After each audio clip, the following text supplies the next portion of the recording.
When it comes to flipping and pitching, using the right equipment is extremely important. And I'm going to start with the reel.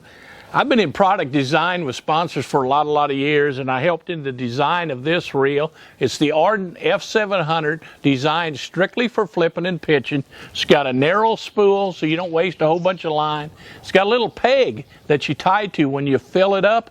Make sure when you're putting braid on a reel that you either have a peg to tie to where it won't slip, or put a few yards of monofilament or fluorocarbon on first and then tie to that, and that'll keep it from slipping on the spool. This reel also has no star drag. It's got a built-in drag system of 22.5 pounds so that you get no slippage on the hook set. Very important. If you're using a different reel, make sure you tighten that drag down as much as you can so that you can get the hook set and get those fish out of the heavy cover. Important features to have a reel that's heavy duty, because you're going to be using a heavy rod and heavy line along with it, and the reel needs to be able to hold up. Okay, the rod, this is an Ardent rod that I designed for those folks.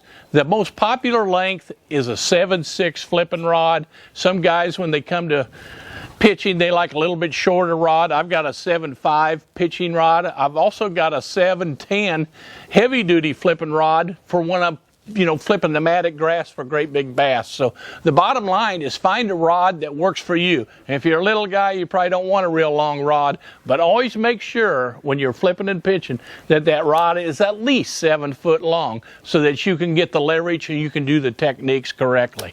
And it's going to have to be a heavy action rod to get those fish up out of the cover. Now the line. And this is where a lot of people get confused. And this is why I went to work with Seaguar to design these flipping lines so that you would have the correct line when it comes to flipping and pitching. The braid, we've got it in 50 and we've got it in 65. I love to fish the braid down through the heavy cover, matted grass, places like that, because it'll cut right through that grass on the hook set, and there's no stretch to it. So you get a really good hook set, you bury that hook good. If you're a person that's got a weak hook set, you might think about going to braid in all your fishing, because it will help you bury the hook a little bit better. Now the fluorocarbon, if the water's a little bit clear, isolated targets, that's when I like to go to the fluorocarbon. And the Seaguar flipping fluoro is available in 20, 25, and 30, and those are perfect weights. If it's real clear water, isolated targets, you can get by with 20.